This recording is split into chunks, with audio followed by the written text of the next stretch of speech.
साथियों नमस्कार। देश के स्वतंत्रता दिवस पर आज 15 अगस्त पर आप सबको हार्दिक बधाई और शुभकामनाएं। बहुत ही गर्व का दिन है। 15 अगस्त 1947 को देश आज़ाद हुआ था। तब से लेकर अब तक हमारे देश का विकास तीव्र गति से हो रहा, लेकिन पिछले 10 सालों में विकास की रफ्तार और बढ़ी है। देश की लोकतांत्रिक व्यवस्था मजबूत हुई है। हिंदुस्तान अब अग्रणी देशों में आ गया है। हिंदुस्तान का सम्मान विश्व के में हम बढ़ा है। हर देशवासी हिंदुस्तान का गर्व महसूस करता है जब वो देखता है कि उसके देश का सम्मान पूरे विश्व में बढ़ गया है। साथियों, देश के विकास की गाथा आपने सब अपनी आंखों से देखी होगी और देश की विकास की गति इधर कुछ सालों में और तेज हो गई, कई गुना बढ़ गई है। गरीबों के लिए बहुत सारे काम हुए हैं। गरीबों को 4 करोड़ गरीबों को छत पक्की मिल गई है। उनके घरों में बिजली के कनेक्शन हो गए हैं। जो बिजली यदा कदा आती थी, 18,000 गांव में जो बिजली नहीं थी वहां भी बिजली पहुंच गई है। सौभाग्य योजना के तहत बिजली के कनेक्शन मुफ्त में दिए गए हैं। 11 करोड़ से अधिक लोगों के घरों में शौचालय बन गए हैं। अब उनको भी बड़े लोगों की तरह अपने घर में शौच की सुविधा उपलब्ध हो गई है। उन्हें खेतों में लोटा लेकर जाने की आवश्यकता नहीं रह गई। साथियों, किसान सम्मान निधि के अंतर्गत किसानों को हर साल 6,000 रुपए वार्षिक उनके खाते में ऑनलाइन भेजे जा रहे हैं। गांव में हर घर में नल से शुद्ध पानी मिले, इसके लिए हर जल जीवन मिशन की योजना चल रही है, जिसमें करोड़ों गांवों में घरों में पानी टोटी से मिलना प्रारंभ हो गया, जो एक सपना था। शुद्ध पानी मिलने से जहां बीमारी कम होगी, स्वास्थ्य पर कम खर्चा होगा, वहीं लोगों को पानी जो दूर दूर से लाना पड़ता था उससे निजात मिली है। गांव में हर घर जो होता था उसमें आबादी जो होती थी, घर होता था, उसका कोई स्वामित्व का कागज न होने के कारण बैंकों से ऋण लेने में कठिनाई होती थी और आए दिन विवाद होते थे।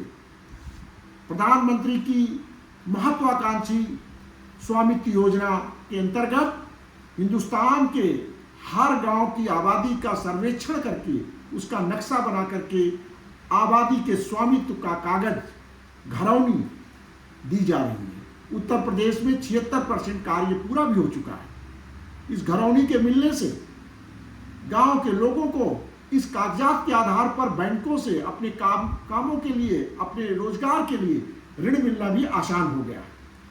स्कूलों का युद्ध स्तर पर कायाकल्प हुआ है। पहले से व्यवस्था स्कूलों की अच्छी हुई है। मास्टरों की संख्या भी बढ़ी है। आपने देखा होगा कि पिछले 10 सालों में 52,000 जो MBBS की सीट थी वो बढ़कर के 1,02,000 से अधिक हो गई है। इसका अर्थ हुआ कि अब अधिक बच्चों को अपने देश में ही MBBS करने की, डॉक्टर बनने की सुविधा मिलनी शुरू हो गई है। उत्तर प्रदेश में तो योजना है कि हर जिले में एक मेडिकल कॉलेज होगा और उसके अंतर्गत मेडिकल कॉलेज का निर्माण हो रहा है। 600 सीट तो उत्तर प्रदेश में इसी बार बढ़ी है। तो इस प्रकार मेडिकल सुविधाओं का, बड़े बड़े मेडिकल कॉलेज का निर्माण, एम्स का निर्माण भी भारत सरकार जगह जगह करा रही है। इससे मेडिकल सुविधाएं भी देश में बढ़ रही हैं। एयरपोर्ट्स की संख्या बढ़ गई है। छोटे छोटे शहरों से भी एयरपोर्ट बन जाने से वहाँ से भी वहाँ के लोगों को हवाई जहाज से एक स्थान से दूसरे स्थान पर जाने की सुविधा मिलनी शुरू हो गई है। विश्वविद्यालय नए नए बन रहे हैं। साथ ही साथ जो आपने देखा होगा, रेलवे का भी विस्तार हुआ है। रेलवे के स्टेशनों का आधुनिकीकरण हुआ है। रेलवे के स्टेशन आधुनिक हो गए हैं और अच्छी अच्छी तेज गति से ट्रेन चलने वाली ट्रेनें भी आ गई हैं। हर क्षेत्र में विकास हुआ है। इन्वेस्टमेंट में, FDI में अच्छा काम हुआ, जिससे दूसरे जो उद्योग हैं वो यहाँ पर इन्वेस्ट कर रहे हैं। नए नए उद्योगों के लगने से रोजगार के अवसर पैदा हो रहे हैं। पहले 97% मोबाइल विदेशों से आते थे, आज मोबाइल की यहीं पर कंपनियां स्थापित हो गई। हम इंपोर्ट ना करके हम अब एक्सपोर्ट कर रहे हैं, 97% हम एक्सपोर्ट करने लगे। इसी तरह रक्षा के क्षेत्र में भी जो हम छोटी छोटी चीजें विदेशों से खरीदते थे, सैन्य उपकरण, वो हमारे देश में बनने लगे। आत्मनिर्भर भारत की ओर देश चल पड़ा है।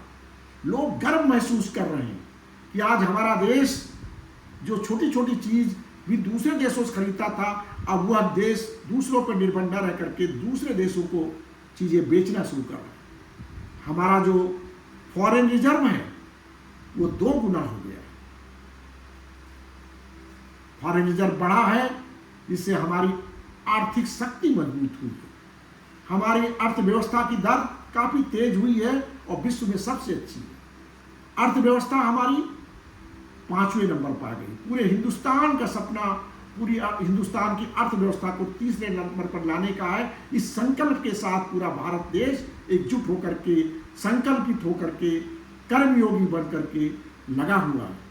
और ये सपना पूरा होगा कि हमारे हिंदुस्तान की अर्थव्यवस्था 3रे नंबर पर जल्द ही आएगी। पूरे विश्व में हिंदुस्तान का सम्मान बढ़ा है, जिस पर हमको सबको गर्व होता है। ऐसे हिंदुस्तान जिसका सपना हमारे स्वतंत्रता संग्राम सेनानियों ने, जिन्होंने स्वाधीनता के लिए संघर्ष और त्याग किया, अपना बलिदान सर्वस्व बलिदान किया, उनके सपने जो थे वो धीरे धीरे पूरे होने शुरू हुए। उनके सपनों को पूरा करने के लिए हम सबको कृत संकल्पित होकर के अपने कर्म, अपने दायित्वों का, जो जहां पर है, जिस पद पर है, वहां पर उसको रह करके अपने दायित्वों का निर्वहन करना होगा। अगर हम अपने दायित्वों का निर्वहन करते हैं, अपनी ऊर्जा का उपयोग राष्ट्र के लिए लगाते हैं, तो राष्ट्र हमारा आगे बढ़ेगा। जब राष्ट्र बढ़ेगा तो हमें गर्व होगा और देश प्रगति करेगा तो हम सब के लिए फायदा होगा।